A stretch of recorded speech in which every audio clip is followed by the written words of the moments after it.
Hi there, guys and girls. Day 4, year 3. So this could be my meal for today. No meats at all. Just a sushi. Is this a fish sushi? And a tuna.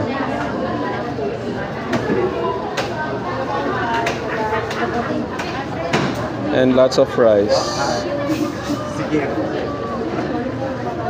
So guys, you can do the same thing if you have some discipline in your life.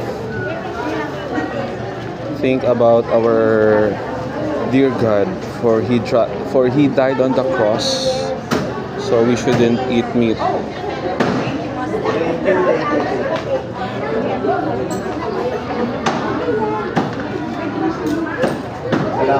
But for now, I'm so hungry.